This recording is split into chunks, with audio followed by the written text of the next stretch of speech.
Hello, this is Ani of the YouTube channel Anistuffs, and you're listening to Anistuffs, my podcast-ish video series. This is episode 10, and I have just returned from watching The Dark Knight Rises with my friend. It was epic. You didn't need me to tell you that, and it was just really awesome. It was a really good movie. It was like my friend says, like it's the best movie he's seen in a theater. That is a pretty bold claim, let me tell you. I wouldn't say that, but it is really good. It is exceedingly good. I mean, honestly, I always figured, and I'm sure everyone will agree, that Dark Knight didn't need a sequel. That is what I appreciate about this Nolan's film series of Batman. Batman Begins was a standalone film. The Dark Knight is also a standalone film. It uses elements from Batman Begins, but it is never more than a standalone film. You don't need to have watched Batman Begins to enjoy the Dark Knight, which is brilliant. And yes, the same is also true, in my opinion, of The Dark Knight Rises. It is a standalone film. It uses various elements from the previous two films, but you can enjoy it as its own merit. That is incredible. And now this will obviously be a spoilerific episode, so in case you still haven't seen the movie, first of all, what are you waiting for? You're not me, you're not crazy like me. Go watch it. And well, that's it actually. So basically, there are a lot of, discrepancies I noticed. There are a lot of like plot holes and stuff. They also existed in Dark Knight, so it's understandable. Like, come on, Alfred goes away, and in the 5 months that Bruce is missing from his home, presumably dead, he never once looks for the guy. I mean, what the F, man? Dude, what is wrong with you? What is wrong with you, Alfred? Okay, that's but like I said, mere trifles. The film was epic. It's not as epic as The Dark Knight. That is hands down the very best. It's like a sine wave. Batman Begins is at the rising edge, Dark Knight Rises is at the falling edge, and Dark Knight stands in the middle, at the top. It is epic. Dark Knight Rises is as good a film as Batman Begins, and that is just incredible. Like, that is just incredible. Now, here's why most people would think that Dark Knight Rises isn't as good as the previous two, because it's not a character-based film. It's a typical superhero film, like the best superhero film. But you see, Batman Begins and The Dark Knight was character-driven films, character-based, based around the character. Batman Begins was based around the character Batman. The Dark Knight was a film based around the character Joker. No matter what you say, you cannot deny these two facts, that the Batman Begins and The Dark Knight were character films. It's true, you can't deny that. You can't deny my claims here. But The Dark Knight Rises isn't. There isn't a single character that you can center the film around as it is. Bane is an enemy. Batman is the hero. I mean, there are multiple characters. It feels like a typical superhero film, only like Nolanized to a huge epicizing, awesomized and epicized and all that jazz. So I'm pretty epicized as is. I'm pretty awesomized.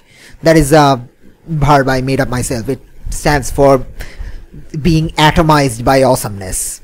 That's what happened. It was very good, very enjoyable. I loved it immensely.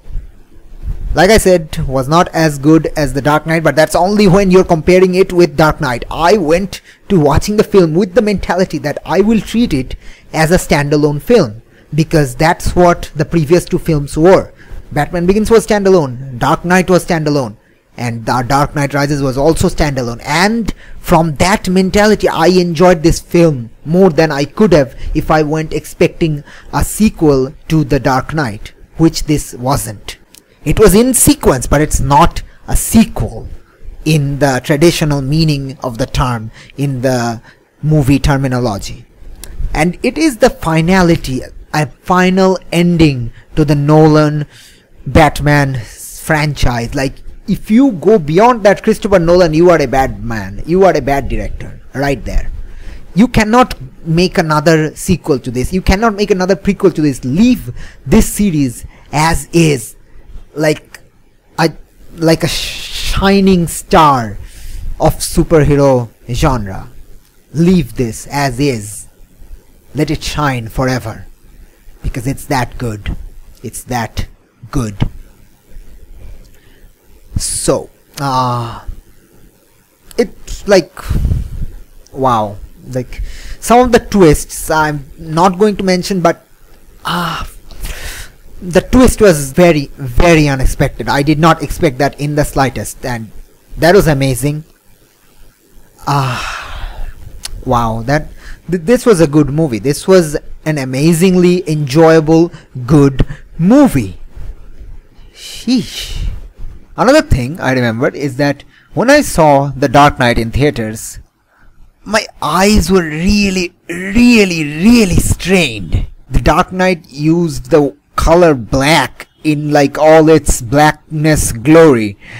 My eyes were really strained after that. I could not watch my computer because my eyes were straining. Like, my eyes were just bulging out of their sockets. Like, it was really, really swelled up to try to strenuously see the movie. It was really straining. But Dark Knight Rises, not in the slightest. Like, I'm staring at my computer right now recording this, and it is really, really okay. It felt like a normal cinema experience. Like, there's a lot of brightness to the film. It takes place in winter, for crying out loud, with snow on the streets, on the river. It is wow. And like the desert scene, it has yellow, and there's all sorts of color in this. Not strenuous. It's very, I wouldn't say relaxing. It's a movie. It's not supposed to be relaxing to the eyes because you're seeing it on a humongous freaking screen in a dark room. But Dark Knight was like hammered into my head with awesomeness and my eyes with strenuousness. This one hammered into my head with awesomeness again, not as much on the eyes. Like I said, Dark Knight didn't need a sequel, and I still stand by that. It doesn't need this sequel because it's not a sequel. This movie isn't a sequel.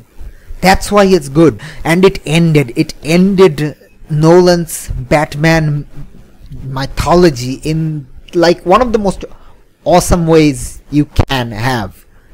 Sure, there were like plot holes and stuff, minor plot holes. There were plot holes in Dark Knight. Like, come on, Batman rescues Rachel Dawes from Joker in that party, and lands on the car at the bottom on the parking lot, I think. Joker was still terrorizing up there, and they didn't do anything. They just took a scene cut. So we've had that before, and there are certain things that I really found funny, like whenever Bane appears, he's always holding his collars. It looks hilariously stupid. It's just funny. Me and my friend were making joke of that at the end of the movie. It was funny as hell.